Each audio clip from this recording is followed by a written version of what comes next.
اعوذ باللہ من الشیطان الرجیم بسم اللہ الرحمن الرحیم وَلَقَدْ آتَيْنَا مُوسَى الْكِتَابَ فَاخْتُلِفَ فِيهِ، اور تحقیق ہم نے موسیٰ کو کتاب دی، اس میں بھی اختلاف کیا گیا۔ آپ کو معلوم ہے سورہ ہود میں اللہ نے پیغمبروں کے واقعات تفصیل سے بیان کیے اور ترتیب سے بیان کیے۔ اس کے بعد قرآن کہہ رہا ہے کہ اللہ نے اتنے دلائل قائم کیے، اتنے واقعات بیان کیے، تو قرآن میں پھر بھی لوگ اختلاف کر رہے ہیں، تو آپ پریشان مت ہوں، ہم نے موسیٰ کو بھی کتاب دی تھی، اس میں بھی لوگوں نے اختلاف کیا۔ یہاں اختلاف کا مقصد یہ نہیں کہ تفسیر میں اختلاف کیا، مطلب یہ کسی نے مانا اس کتاب کو اور کسی نے نہیں مانا۔ بہت سے لوگ تھے جنہوں نے نہیں مانا۔ وَلَوْلَا كَلِمَةٌ سَبَقَتْ مِن رَبِّكَ لَقُضِيَ بَيْنَهُمْ، اللہ چاہتا تو عملی فیصلہ فوراً کر دیتا۔ موسیٰ کلیم اللہ کو کتنے معجزے دیے گئے، کتنی واضح نشانیاں دی گئیں، دنیا کے سامنے فرعون کو غرق کیا گیا، جادوگروں سے مقابلہ کرایا گیا، یہ دلائل کافی تھے لوگوں کے سمجھنے کے لیے۔ لوگ یقین کر لیتے کہ موسیٰ کو جو کتاب دی جا رہی ہے واقعی وہ اللہ کی طرف سے ہے اور موسیٰ اللہ کے سچے پیغمبر ہیں، یہ کافی تھا یقین کر لینے کے لیے۔ ان سب معجزوں کو دیکھنے کے بعد بھی کچھ لوگ کہہ رہے ہیں کہ تورات اللہ کی کتاب نہیں ہے اور موسیٰ سچے پیغمبر نہیں ہے، تو ہونا یہ چاہیے تھا کہ اللہ ان کے درمیان اسی وقت عملی فیصلہ کر دیتا، اور جو اس زمانے میں کافر تھے، موسیٰ کی کتاب کے منکر تھے، ان سب کو اللہ ہلاک کر دیتا۔ لیکن اللہ نے ایسا نہیں کیا۔ کیوں؟ وَلَوْلَا كَلِمَةٌ سَبَقَتْ مِن رَبِّكَ، ایک کلمہ ہے جو تیرے رب کی طرف سے سبقت لے جا چکا ہے۔ وہ کلمہ کیا ہے؟ کہ ایک وقت ہے حساب و کتاب کا، یہ اللہ نے اپنے اوپر یہ بات لکھ دی ہے کہ اصل حساب و کتاب آخرت میں ہوگا، دنیا دار العمل ہے، دار الجزا نہیں ہے۔ تو اگر وہ بات نہ ہوتی جو تیرے رب نے پہلے لکھ دی ہے، پہلے سبقت لے جا چکی ہے، تو لَقُضِيَ بَيْنَهُمْ، لوگوں کے درمیان فیصلہ کر دیا جاتا۔ زبان سے تو اللہ فیصلہ کر دیتا ہے، بتا دیتا ہے کہ حق کیا ہے باطل کیا ہے، لیکن عملی فیصلہ بھی اللہ کر کے دکھا دیتا۔ وَإِنَّهُمْ لَفِي شَكٍّ مِّنْهُ مُرِيبٍ، اور یہ لوگ، اے نبی جو آپ پر کتاب نازل ہوئی ہے نا، تو آپ کی قوم بھی لفی شک منہ، اس کتاب سے شک میں پڑے ہوئے ہیں، مریب جس نے ان کو تردد میں ڈالا ہوا ہے۔ تو یہ بھی وہی کام کر رہے ہیں جو موسیٰ کے ساتھ انسانوں نے کیا تھا علیہ السلام کے ساتھ۔ لیکن اصول کیا ہے اللہ کا؟ وَإِنَّ كُلًّا، بے شک سب کے سب جتنی قومیں ہیں، جتنے لوگ ہیں، لما تاکید کے لیے، لَيُوَفِّيَنَّهُمْ رَبُّكَ أَعْمَالَهُمْ، ضرور بھی ضرور تیرا رب ان کے اعمال کا پورا پورا بدلہ ان کو چکا کے چھوڑے گا۔ ایسا نہیں ہو سکتا کہ اللہ نے اس کائنات کو بنایا فنا ہونے کے لیے اور انسان کو بنایا موت کے لیے، نہ نہ نہ، جو کچھ یہ کر رہے ہیں، حق کا انکار کر رہے ہیں، تو اس کا ان کو بدلہ پورا پورا ملے گا۔ پچھلی امتوں کے واقعات سے تم استدلال کر لو، واقعات کو دیکھ کر یقین کر لو۔ انہ بما یعملون خبیر، بے شک وہ اللہ باخبر ہے ان اعمال سے جو اعمال یہ لوگ کر رہے ہیں۔ اب سورت کا چونکہ آخری ہے نا، تو اینڈ ہو رہا ہے، تو اللہ تعالیٰ پیغمبر صلی اللہ علیہ وسلم کو یہ پورے واقعات سنا کے اللہ فرماتے ہیں فَاسْتَقِمْ كَمَا أُمِرْتَ، بس اے محمد صلی اللہ علیہ وسلم آپ قائم رہیے استقامت کے ساتھ۔ استقیم کا معنی استقامت سے ڈٹے رہیے جیسے کہ اللہ نے آپ کو حکم دیا ہے۔ آپ نے دین سے پیچھے نہیں ہٹنا، پوری قوم ایک طرف، آپ نے اس کی مخالفت کے باوجود ایک انچ بھی پیچھے نہیں جانا، آپ بھی قائم رہیے۔ وَمَن تَابَ مَعَكَ، اور جو لوگ آپ کے ساتھ توبہ کر چکے ہیں، آپ کے ساتھ اللہ کی طرف مائل ہو چکے ہیں، وہ سب کے سب کو اللہ آرڈر دے رہا ہے، قیامت تک آنے والے انسانوں کو، ہر شخص کو فردن فردن اللہ حکم دے رہا ہے فَاسْتَقِمْ، آپ سب دین پر ڈٹ جاؤ۔ موجودہ حالات کو دیکھ کر، کافر کی ترقی کو دیکھ کر، اس کے پھلنے پھولنے کو دیکھ کر متاثر مت ہو۔ وَلَا تَطْغَوْا، اور سرکشی زمین میں مت کرو، کیونکہ جو کافر ہے، جو خدا کو نہیں مانتا، قرآن کا انکار کرتا ہے، وہ تو زمین میں سرکشی کر رہا ہے، وہ اللہ کی حدود کو کراس کر رہا ہے۔ تم نے یہ کام نہیں کرنا، تم نے استقامت کے ساتھ دین پر چلنا ہے۔ اِنَّهُ بِمَا تَعْمَلُونَ بَصِيرٌ، بے شک تم جو کچھ کر رہے ہو اللہ اس سے باخبر ہے۔ یہ ایک موٹیویشن ہے کہ اللہ ہم پورا ماحول ہمارے خلاف، پوری دنیا ہمارے خلاف، ہم دین پر مضبوطی سے چلیں تو ہم تو تنہا رہ جائیں گے۔ تو اللہ نے بتا دیا تم تنہا نہیں ہو، تمہارا رب جو کچھ تم کر رہے ہو اس سے باخبر ہے۔ جیسے کہ قوم عاد سے باخبر تھا، قوم سمود سے باخبر تھا. وہ قومیں سمجھ رہی تھی کہ ہمارا رب ہمیں نہیں دیکھ رہا، تو اللہ باخبر تھا اور اللہ نے کیسا انتقام لیا. وَلَا تَرْكَنُوا إِلَى الَّذِينَ ظَلَمُوا، اور مائل مت ہو ان لوگوں کی طرف جو ظالم ہیں. یہاں ظلم سے مراد یہ ظلم نہیں ہے جو لوگ ظلم کر رہے ہوتے ہیں، وہ بھی اس میں داخل ہے. مراد کیا ہے؟ شرک، باطل نظریات. تمام مفسرین اس کی یہی تفسیر کرتے ہیں کہ اس سے مراد ہے جو باطل لوگ ہیں نا، جو اسلام کو نہیں مانتے، ان کی طرف ذرہ برابر بھی مائل مت ہو. مائل نہ ہونے کا مطلب کیا ہے؟ ان کے کانسیپٹس جو ہیں، ان کے جو نظریات ہیں، ان سے بالکل بھی متاثر نہ ہو. اس کی مثال ایسے جیسے آج کل اتحاد بین المذاہب کی بہت باتیں ہوتی ہیں کہ تمام مذاہب میں اتحاد پیدا کیا جائے، تمام مذاہب کو ایک دوسرے کے قریب کیا جائے. تو اگر اس دعوت کا مطلب یہ ہو کہ تمام مذاہب میں جو شدت اور نفرت کا ماحول ہے اسے ختم کیا جائے، تو اس کے تو ہم بھی قائل ہیں. لیکن اگر اس کا یہ مطلب ہے کہ جو باؤنڈری اسلام نے کھینچی ہے، کہ ایک اسلام کی باؤنڈری ہے، اس سے آپ کو باہر نکلنے کی اجازت نہیں ہے، اور آپ تمام مذاہب کو ملا کے کھچڑی بنانا چاہتے ہیں کہ اسلام ان باطل نظریات کو بھی قبول کر لے جو دیگر مذہبوں کے پاس ہیں، تو یہ ممکن نہیں ہے. یہی مطلب ہے اس آیت کا کہ وَلَا تَرْكَنُوا إِلَى الَّذِينَ ظَلَمُوا، ان ظالموں کی طرف تمہیں ذرہ برابر بھی مائل ہونے کی اجازت نہیں ہے، ان کے باطل نظریات کو ذرہ برابر بھی قبول کرنے کی اجازت نہیں ہے. یہی وجہ ہے کہ رسول اللہ صلی اللہ علیہ وسلم نے ہمیں مذہبی رسومات میں غیر مسلموں کی رسومات سے کنارہ کشی کا حکم دیا ہے. کیونکہ اگر آپ ان کی مذہبی رسومات میں ان کے ساتھ جوڑ پیدا کرنے کے لیے شریک ہو جاتے ہیں، تو اس کا مطلب کچھ وقت کے بعد یہ ایک عام آدمی کو، ایک نیوٹرل آدمی کنفیوز ہو جائے گا کہ اسلام کیا ہے اور کرسچینٹی کیا ہے، ہندوازم کیا ہے، سکھ کیا ہے، مسلمان یہ بھی کر رہے ہوتے ہیں، وہ بھی یہ کر رہے ہوتے ہیں، تو کنفیوژن پیدا ہو جائے گی. اس لیے قرآن نے کہا کہ یہ جو اسلام کے جو بیسک نظریات ہیں، یہ بالکل اسلام اس میں 2 اور 2 4 کی طرح حق پر ہے. اس میں آپ کو کبھی بھی غیر مسلم کی طرف مائل ہونے کی قطعاً اجازت نہیں ہے. ہم عقیدہ توحید کے قائل ہیں، ہم حضرت عیسیٰ کو اللہ کا بیٹا کسی صورت میں نہیں کہہ سکتے. ہماری نظر میں یہ بہت بڑا جرم ہے. ہم عقیدہ توحید کے ماننے والے، ہم کسی مندر میں جا کے کسی بت کے سامنے نہیں جھک سکتے، کچھ بھی ہو جائے. کوئی موت کے خوف سے جھک جائے تو ایک الگ بات ہے، وہ تو اللہ نے کلمہ کفر کی اجازت دے دی. لیکن جوڑ پیدا کرنے کے لیے یا مذاہب کو قریب لانے کے لیے کوئی ہم سے شرک پر بیان کروا دے کہ ہم شرک کو پروموٹ کرنا شروع کر دیں، یا ہم 5 نمازوں میں ایک نماز کی نفی کر دیں، یا ہم رمضان کے روزے کو دائیں بائیں کر دیں، یہ نہیں ہو سکتا. وَلَا تَرْكَنُوا إِلَى الَّذِينَ ظَلَمُوا، قرآن کہتے ہیں نہ ذرہ برابر بھی مائل نہیں ہونا. اگر تم مائل ہوئے تو ہوگا کیا؟ فَتَمَسَّكُمُ النَّارُ، تمہیں بھی آگ چھوئے گی، جو وہ آگ جو اللہ نے کافر کے لیے بنائی ہے.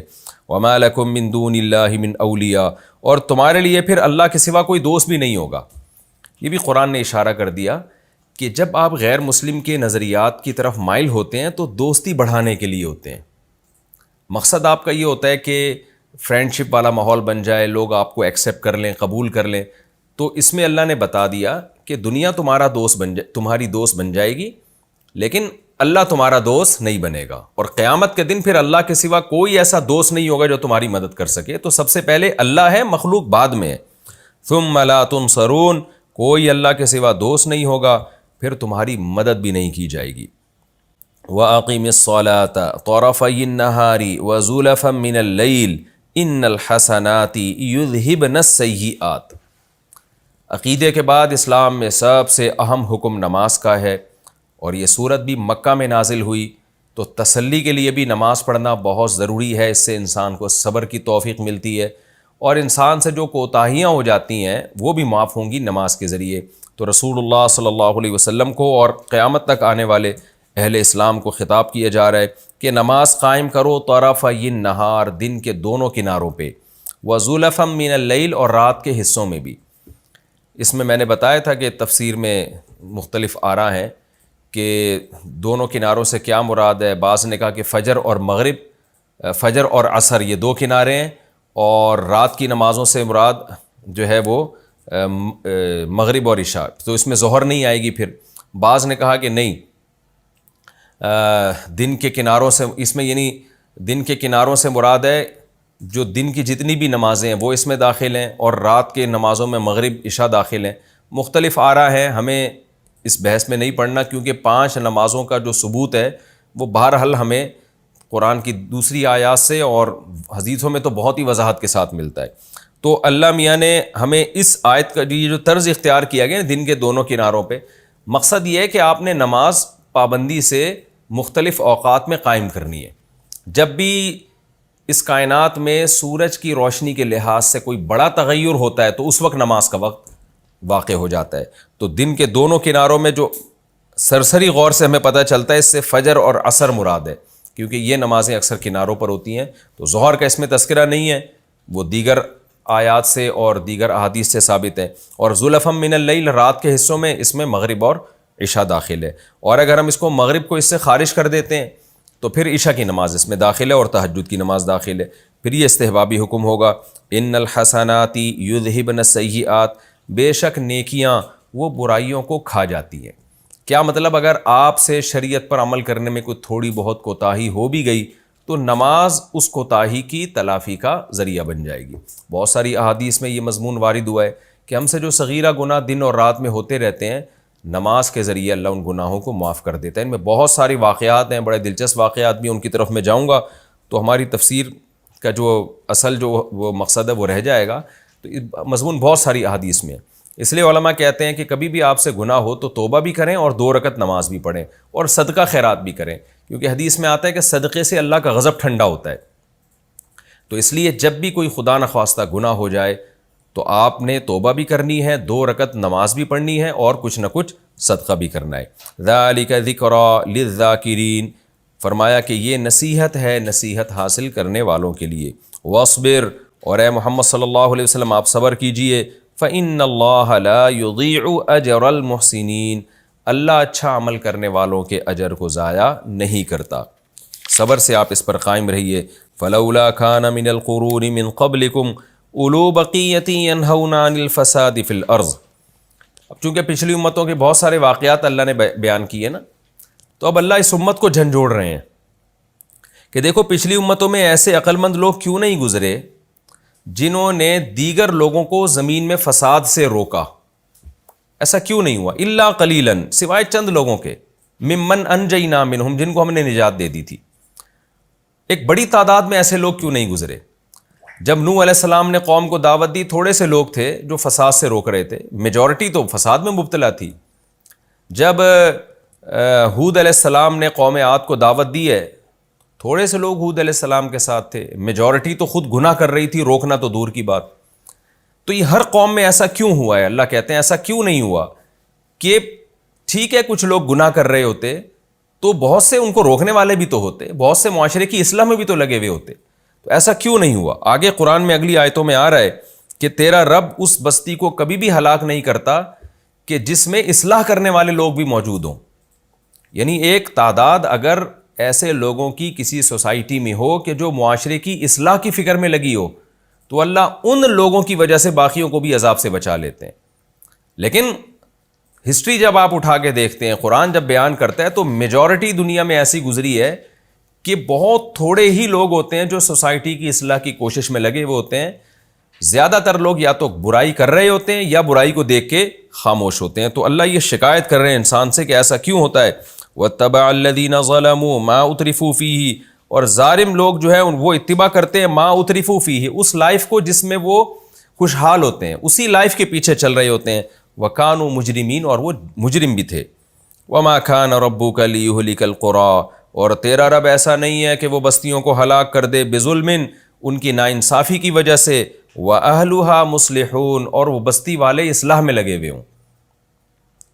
یہ وہ مضمون ہے جس کا میں ابھی تذکرہ کر رہا تھا کہ بستی میں اگر جرائم ہوتے بھی ہیں لیکن اسی بستی میں ایک بڑی تعداد لوگوں کی ایسی ہو جو ان جرائم کے خلاف آواز بھی اٹھاتی ہو، تو اللہ ان کی برکت سے دنیاوی عذاب سے دوسروں کو بھی بچا لیتے ہیں۔ تیرا رب ایسا ہے ہی نہیں کہ کسی بستی میں اصلاح کی کوششیں ہو رہی ہوں اور اللہ اس بستی کو ہلاک کر دے۔ تو اگر کوئی بستی عذاب کی وجہ سے ہلاک ہو رہی ہے تو سمجھ لیں کہ یا تو اس میں اصلاح کی کوشش کرنے والے لوگ ہی نہیں ہیں یا وہ بہت ہی منورٹی میں ہے۔ جیسے نوح علیہ السلام کے مقابلے میں تو ساری قوم تھی اور 40-50 لوگ ایمان لے کر آئے، تو بہت ہی منورٹی میں۔ اس آیت سے ہمیں یہ بھی پتہ چلتا ہے کہ ہم اگر اپنے کنٹری کو، اپنی قوموں کو، اپنے جو ہے ملک کو یا اپنے علاقے کو اللہ کے عذاب سے بچانا چاہتے ہیں تو اگر ہم گناہ ختم نہیں بھی کر سکتے، برائی ختم نہیں بھی کر سکتے، تو اس کے خلاف کم از کم ہم مؤثر آواز اٹھائیں۔ اگر ہم ایک جاندار آواز اٹھاتے ہیں نا تو اللہ کے غضب کو ٹالنے کے لیے یہ بھی کافی ہے۔ اللہ اس پہ بھی قوموں سے عذاب کو دور کر دیتا ہے کہ چلو ایک طرف برائی عروج پر ہے، لیکن دوسری طرف برائی کو ختم کرنے والی تحریکیں بھی تو عروج پر ہیں۔ تو قرآن میں کیسے اللہ نے یہ آیت بیان کی، وَمَا كَانَ رَبُّكَ لِيُهْلِكَ الْقُرَىٰ بِظُلْمٍ، تیرا رب ایسا ہے ہی نہیں کہ کسی بستی کو ظلم کی وجہ سے، ناانصافی کی وجہ سے ہلاک کر دے، وَأَهْلُهَا مُصْلِحُونَ، اور اس کی بستی والے جو ہیں وہ اصلاح میں لگے ہوئے ہوں۔ تو ایسا ہو ہی نہیں سکتا کہ تیرا رب بستی کو ہلاک کر دے۔ تو ہمارے لیے بہت بڑی موٹیویشن ہے اس میں کہ اگر دنیا میں جرائم بہت زیادہ بڑھ رہے ہیں، تو اگر ہم ان جرائم کو ختم کرنے والی، ان کے خلاف آواز اٹھانے والی تحریکوں میں جان ڈال دیں تو اتنا بھی کافی ہے اللہ کے غضب کو زمین سے ٹالنے کے لیے۔ وَلَوْ شَاءَ رَبُّكَ لَجَعَلَ النَّاسَ أُمَّةً وَاحِدَةً، اگر تیرا رب چاہتا تو تمام لوگوں کو ایک امت بنا دیتا۔ یہ اختلافات ہوتے ہی نہیں۔ ایک سوال پیدا ہوتا ہے نا، اتنی بستیاں آئیں، کچھ ایمان والے، کچھ کافروں کو تباہ کیا گیا، پھر نبی صلی اللہ علیہ وسلم کے دور میں بھی ایک دعوت چل رہی ہے، ایک طرف مخالفت بھی عروج پر ہے، تو اللہ نے تسلی دی کہ اللہ چاہتا، یہ مضمون قرآن میں بارہا آیا ہے، یہاں بھی آیا ہے کہ اگر تیرا رب چاہتا تو سب کو زبردستی ایک ہی امت بنا دیتا، سارے نیک شریف شرفا ہوتے، دنیا میں کوئی جرم نہ ہوتا۔ اللہ کے ہاتھ میں تو لوگوں کے دل ہیں، وہ چاہتا ان کو ہدایت کی طرف پھیر دیتا، لیکن قرآن کہتا ہے وَلَا يَزَالُونَ مُخْتَلِفِينَ، اے محمد صلی اللہ علیہ وسلم ہم آپ کو بتا رہے ہیں کہ ایسا ہوگا نہیں، کبھی بھی سارے نیک نہیں ہو سکتے، یہ ہمیشہ اختلاف کرتے رہیں گے۔ کیا مطلب؟ نیک لوگ رہیں گے اور کچھ ان سے اختلاف کرتے رہیں گے، دونوں طرح کے فریق ہمیشہ چلتے رہیں گے۔ الا من رحم ربک، ہاں اختلاف وہ نہیں کرے گا جس پر تیرا رب رحم کرے گا، وہ دین حق سے اختلاف نہیں کرے گا بلکہ دین حق سے اتفاق کرے گا۔ وَلِذَلِكَ خَلَقَهُمْ، اب سوال پیدا ہوتا ہے اللہ نے ایسا کیا کیوں ہے؟ اللہ سب کو زبردستی جنت میں بھیج دے، اللہ سب کو زبردستی سب کے دلوں میں ہدایت ڈال دے، سب کے دلوں کو چینج کر دے، اپنی طرف لے آئے، تو یہ کیوں اللہ نے ایسا نظام بنایا ہے کہ آدھے ادھر جا رہے ہیں آدھے ادھر جا رہے ہیں؟ اللہ نے فرمایا وَلِذَلِكَ خَلَقَهُمْ، اللہ نے پیدا اسی لیے کیا ہے، اسی اختلاف کے لیے تو اللہ نے پیدا کیا ہے۔ اما شاکرن و اما کفورا، سورہ دہر میں ہے نا کہ اللہ نے تمہیں آزمائش کی صلاحیت رکھی تمہارے اندر، تاکہ وہ دیکھنا چاہتا ہے کون شکر گزار بنتا ہے اور کون ناشکرہ بنتا ہے۔ اگر زبردستی ہی اللہ سب کے دلوں کو ہدایت پہ لے آئے، سارے نیک بن جائیں، تو اس کائنات کو جو پیدا کرنے کا مقصد ہے کہ یہ کائنات انسان کے لیے بنائی گئی اور انسان کو آزمائش کے لیے پیدا کیا گیا کہ کون اچھا بن کے آتا ہے کون برا بن کے آتا ہے، تو یہ آزمائش اس وقت تک ہو نہیں سکتی جب تک دونوں طرح کے گروپ دنیا میں نہ چلیں، اچھے بھی اور برے بھی۔ کیونکہ ایک عربی کا مشہور مقولہ ہے تعرف الاشیاء باضدادها، کسی بھی چیز کو نا اس کے اپوزٹ سے پہچانا جاتا ہے۔ اگر دنیا میں اندھیرے نہ ہوتے تو ہمارے لیے روشنی کی قدر ہمیں نہ ہوتی، ہم سمجھتے کائنات ہے ہی روشن، ہمیں کیا پتہ چلتا کہ روشنی کسے کہتے ہیں؟ اللہ نے اندھیرا بھی پیدا کیا تاکہ اندھیروں سے نکل کے جب روشنی میں آؤ تو تمہیں روشنی کی قدر ہو۔ اگر دنیا میں ساری دنیا کا ٹیمپریچر ایک ہی جیسا ہوتا، گرمی ہی ہوتی ہمیشہ، ہمیں کیا پتہ چلتا کہ ہیٹ کیا چیز ہوتی ہے، گرمی کیا چیز ہوتی ہے؟ تو اللہ نے سردیاں بھی پیدا کی ہیں، سردی کو دیکھ کے گرمی کا پتہ چلتا ہے، گرمی محسوس کر کے سردی کا پتہ چلتا ہے۔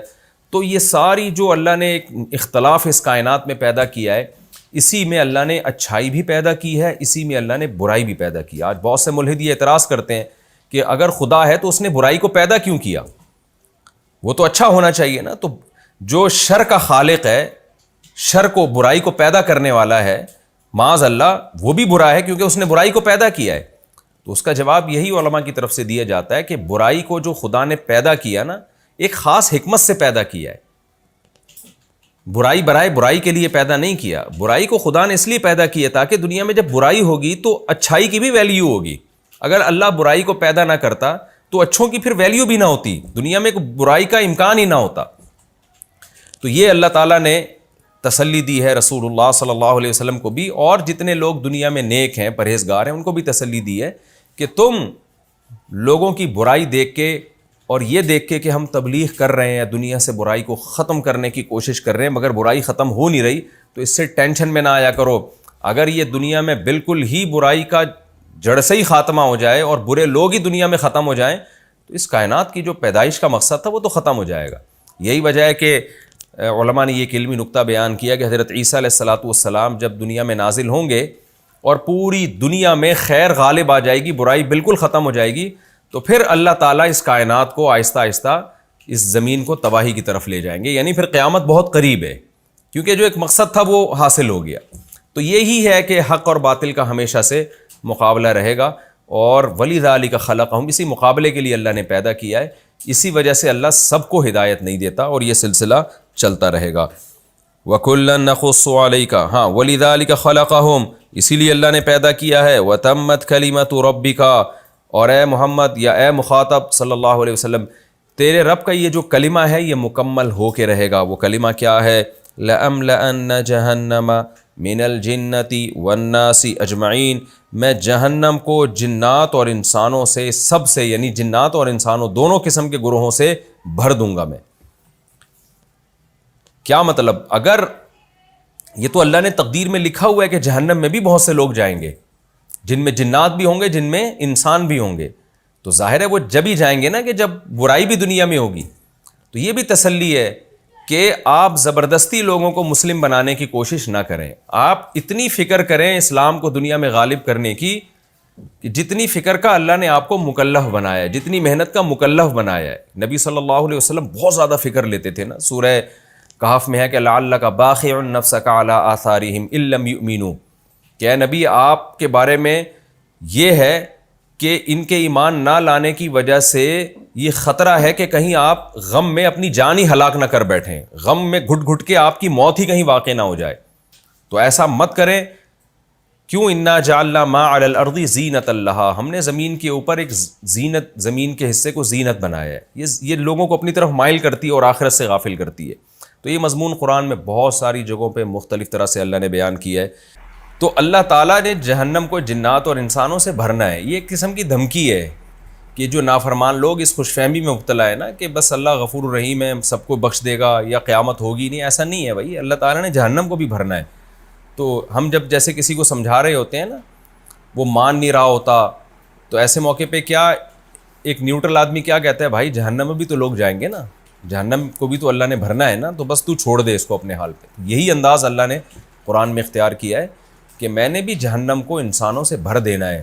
تو فکر مت کرو. تم جو اتنے دلائل کے بعد میں نے قوم عاد کا واقعہ سنا دیا، قوم نوح کا واقعہ سنا دیا، اور بہت سارے پیغمبروں کے واقعات اور عقلی دلائل، نقلی دلائل، تمام کی تمام چیزیں کے انبار لگا دیے میں نے، اور خود اسلام میں ہی اتنی اٹریکشن ہے، اس کے باوجود بھی اگر تمہیں سمجھ میں نہیں آ رہا تو میں نے تو بھرنا ہے جہنم کو جنات اور انسانوں سے، تو تم ہی جیسے لوگوں سے میں بھروں گا.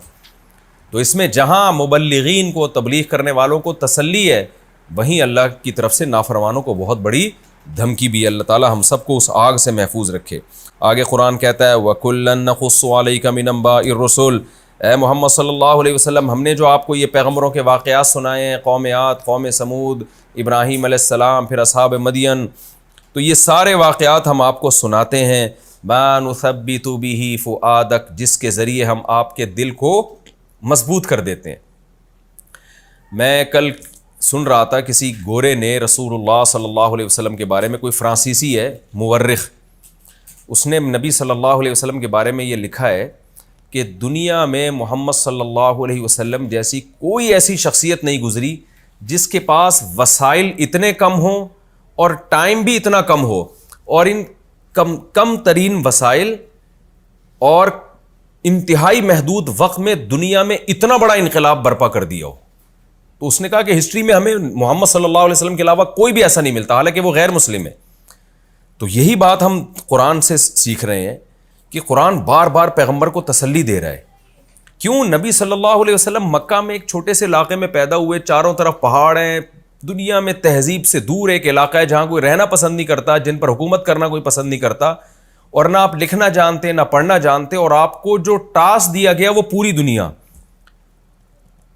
کام دیا گیا کہ پوری دنیا میں دین کو غالب کرنا ہے، اور ادھر اپنی قوم میں 2-4 لوگوں کے سوا کوئی ایمان نہیں لے کر آ رہا. تو سوچیے آپ صلی اللہ علیہ وسلم کو ٹینشن کتنی ہوگی، کیسی ٹینشن ہوتی ہوگی. تو قرآن بار بار پھر تسلی دیتا ہے کہ ہم جو آپ کو واقعات سنا رہے ہیں، ما نثبت به فؤادک، یہ وہ واقعات ہیں جس کے ذریعے ہم آپ کے دل کو تھام لیتے ہیں, آپ کے دل کو ڈگمگانے نہیں دیتے. آپ کو موٹیویشن ملتی ہے کہ بھئی قوم نوح نے بھی نوح کی مخالفت کی, انجام نوح کے حق میں ہی ہوا. قوم عاد نے بھی مخالفت کی, رزلٹ جو آیا وہ حضرت ہود علیہ السلام کے حق میں آیا. تو آپ کا بھی رزلٹ اللہ آپ کے حق میں ہوگا, نتیجہ آپ کے حق میں ہوگا. تو یہ تسلیہ قرآن دیتا تھا, جس کی وجہ سے نبی صلی اللہ علیہ وسلم نے دنیا میں اتنا بڑا انقلاب برپا کیا. آگے قرآن کہتا ہے وَجَاءَكَ فِي هَذِهِ الْحَقُّ, اور اے محمد صلی اللہ علیہ وسلم اس قرآن میں آپ کے پاس حق آ چکا ہے. وَمَوْعِظَةٌ, اور نصیحت, وَذِكْرَىٰ, ذکرہ بھی نصیحت کو کہتے ہیں, لیکن ذکرہ اس نصیحت جس میں یاد دہانی ہو. تذکر عربی میں یاد کرنے کو کہتے ہیں, یعنی جو بھولا ہوا سبق ہے اس کو یاد دلانے کو ذکرہ کہا جاتا ہے. تو ایک عام نصیحت موعظہ اور ذکرہ یاد دہانی, اس لیے اس کا ترجمہ یاد دہانی سے کیا جاتا ہے. وَذِكْرَىٰ لِلْمُؤْمِنِينَ, اور اس میں یاد دہانی ہے ان لوگوں کے لیے جو ایمان لانے والے ہیں. وَقُلْ لِلَّذِينَ لَا يُؤْمِنُونَ, اور اے نبی آپ ان لوگوں سے کہہ دیجئے جو ایمان نہیں لے کر آتے, لا یؤمنون, جو ایمان نہیں لاتے. آخر میں اعملوا علی مکانتکم, ٹھیک ہے تم بھی اپنی جگہ پر عمل کرتے رہو, انا عاملون, ہم بھی عمل کر رہے ہیں. یہ مکہ میں آیتیں نازل ہوئیں جب تھوڑے سے لوگ ایمان لائے تھے اور پورا عرب آپ کے خلاف تھا. تو اس وقت ان کو پیش گوئی دی گئی کہ ٹھیک ہے عمل کر لو, ہم بھی کر رہے ہیں, ہم اپنی محنت میں پیچھے نہیں ہٹیں گے, تم مخالفت میں پیچھے مت ہٹو, ان قریب دیکھ لینا کہ انجام کس کے حق میں ہے. وانتظروا انا منتظرون, انتظار کرو ہم بھی انتظار کر رہے ہیں. تھوڑے سے عرصے میں 15-20 سال کے عرصے میں اللہ نے کیسا انقلاب برپا کیا کہ مکہ فتح ہوا, اور اس کے بعد فتوحات کا نہ ختم ہونے والا سلسلہ ایسا چلا ہے کہ دنیا اس کو روک نہیں پائی ہے. وَلِلَّهِ غَيْبُ السَّمَاوَاتِ وَالْأَرْضِ, اور اللہ ہی کے لیے آسمانوں اور زمین کا غیب. اللہ فیوچر کی خبر بتا رہا ہے کہ انتظار کرو, دیکھو غالب کون آتا ہے. تو غیب کا علم اللہ کے پاس ہے. وَإِلَيْهِ يُرْجَعُ الْأَمْرُ كُلُّهُ, اور اسی کی طرف تمام معاملات لوٹ کر جائیں گے. فَاعْبُدْهُ, پس اے مخاطب اسی کی غلامی کر, اس کے علاوہ کسی کی طرف مت دیکھ. وَتَوَكَّلْ عَلَيْهِ, اب تو جب صرف اسی کی غلامی کرے گا تو دنیا مخالفت کرے گی تیری, تو دنیا کی مخالفت کی پرواہ مت کر. وَتَوَكَّلْ عَلَيْهِ, اعتماد بھی اسی پر کر. وَمَا رَبُّكَ بِغَافِلٍ عَمَّا تَعْمَلُونَ, جو کچھ تم کر رہے ہو تمہارا رب اس سے غافل نہیں ہے. پوری دنیا ملامت کرے گی ٹھیک ہے, لیکن جس کو خوش کرنے کے لیے تم دنیا سے ٹکر لے رہے ہو وہ تمہارے عمل سے بے خبر نہیں ہے, وہ تمہیں دیکھ رہا ہے. اللہ تعالی ہمیں عمل کی توفیق دے. یہ ہمارا رکوع الحمدللہ کمپلیٹ ہوا. اس میں ہمیں جو اسباق ملتے ہیں میں 2 منٹ میں خلاصے کے طور پر بیان کر دیتا ہوں. پہلی بات تو تسلی ہے کہ موسیٰ علیہ السلام کی کتاب میں بھی لوگوں نے اختلاف کیا تھا, تو کتنے معجزے اللہ نے دکھائے تھے.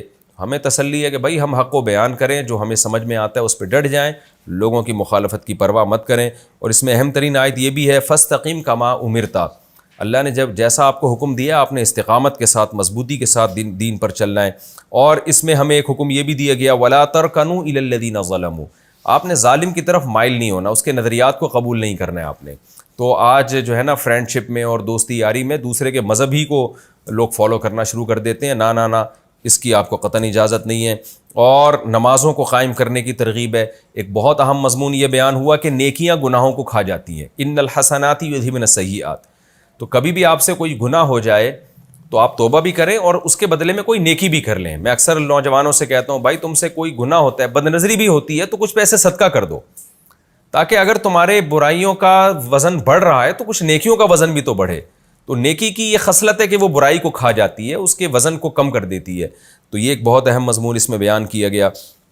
اور اس میں اللہ نے یہ بھی بتایا ایک اہم مضمون کہ ہر بستی میں ایسے لوگ ہونے چاہیے کہ جو اصلاح کی فکر میں لگے رہیں. پچھلی بستیوں میں ہوا یہ کہ پیغمبروں کا ساتھ بہت کم لوگوں نے دیا. اگر بہت بڑی تعداد میں لوگ ساتھ دیتے یا ان کی کوئی پاور ہوتی تو اللہ بستیوں کو ہلاک نہ کرتا, بلکہ نافرمانوں کو اور زیادہ مہلت دے دیتا. تو ہمارا یہ فرض بنتا ہے کہ ہم تبلیغ کی دعوت اور خیر کو پھیلانے کا جتنا مؤثر طریقہ ہم اختیار کر سکتے ہیں ہم کریں, کیونکہ اللہ نے قرآن میں کہہ دیا کہ تیرا رب کبھی ایسی بستی کو ہلاک نہیں کرتا جس میں ظلم ہو لیکن اصلاح کی بھی کوشش ہو رہی ہو اس میں. اور اس میں قرآن نے یہ بھی بتا دیا کہ ہم پیغمبروں کے واقعات کیوں سناتے ہیں, ما نثبت بہ فؤادک, یہ دلوں کو مضبوط کرنے کے لیے. تو اس سے صرف نبی کا دل مضبوط نہیں ہوتا, جتنے بھی لوگ خیر کے کاموں میں لگے ہوئے ہیں ان سب کو ان واقعات سے بہترین موٹیویشن ملتی ہے اور وہ پھر حق پر ڈٹ جاتے ہیں. اور پھر اللہ تعالیٰ نے آخر میں فاعبدہ وتوکل علیہ, کہ غلامی صرف اللہ کی ہوگی اور اسی پر اعتماد، اسی پہ توکل کر کے ہم شریعت پہ چلیں گے اللہ کی غلامی اختیار کرتے ہوئے۔ یہ ہماری الحمدللہ سورہ ہود مکمل ہو گئی۔ بہت اہم سورت تھی، اور بہت ہی مجھے جب میں سورہ ہود کی تلاوت کرتا ہوں، ترجمہ میں ظاہر ہے وہ چاشنی نہیں ہوتی، لیکن جب آپ یہ تفسیر کے لیکچر میں ترجمہ اچھی طرح سے سمجھیں گے، اس کے بعد جب آپ سورہ ہود کی تلاوت کریں گے، انشاءاللہ اس میں آپ کو بہت لطف آئے گا اور آپ کی روحانی قوت میں انشاءاللہ بہت اضافہ ہوگا۔ اب ہم نئی سورہ شروع کر رہے ہیں، سورہ یوسف۔ بہت دلچسپ سورت ہے، اس میں بڑے زبردست اہم مضامین ہیں، بہت علمی نکات ہیں، تو یہ سورت بھی آپ نے غور سے سننی ہے۔ میں بار بار آپ سے کہہ رہا ہوں کہ تفسیر کے لیکچر کو آپ قرآن سامنے رکھ کے سنا کریں، ٹرخائیں نہیں اس کو، اور قرآن بھی ایک ٹائپ کا ہونا چاہیے، 15 لائنوں والا ہو یا 16 لائنوں والا ہو، تو ہمیشہ پھر وہی استعمال کریں۔ ایسا نہیں ہے کہ ایک دن آپ 15 لائنوں والا قرآن لے کے بیٹھے، اگلے دن 16 لائنوں والا، اس سے آپ کو قرآن کا ترجمہ یاد نہیں ہوگا۔ انسان جب ایک ہی جیسے قرآن میں پڑھتا ہے نا، تو پھر اس کے دماغ میں لاشعور میں بیٹھ جاتا ہے کہ یہ والا واقعہ یہاں سے شروع ہو رہا ہے، یہ جو آیت ہے یہاں پر اس کا یہ مفہوم ہے۔ اگر آپ روزانہ قرآن چینج کرتے رہیں گے تو آپ کو یہ ترجمہ یاد نہیں ہوگا۔ تو ہمیشہ زندگی بھر تلاوت بھی ایک ہی قرآن سے کرنی چاہیے، جیسے بازار میں مل رہے ہوتے ہیں 15 لائنوں والا بھی، 16 والا بھی، 17 والا بھی۔ میں نے قرآن حفظ کیا تھا 15 لائنوں والے سے، اس لیے میں جب بھی تلاوت کرتا ہوں 15 لائن والے قرآن سے تلاوت کرتا ہوں، تو اس کا بڑا فائدہ ہوتا ہے۔ تو وہ سامنے رکھا کریں، یہ لیکچر آپ کو بہت فائدہ دیں گے اگر آپ کنٹینیو شروع سے سنتے آ رہے ہیں، تو آپ کو نماز میں قرآن پڑھنے میں، سننے میں مزہ آئے گا، ویسے تلاوت کرنے میں مزہ آئے گا، روحانی قوت میں انشاءاللہ اضافہ ہوگا۔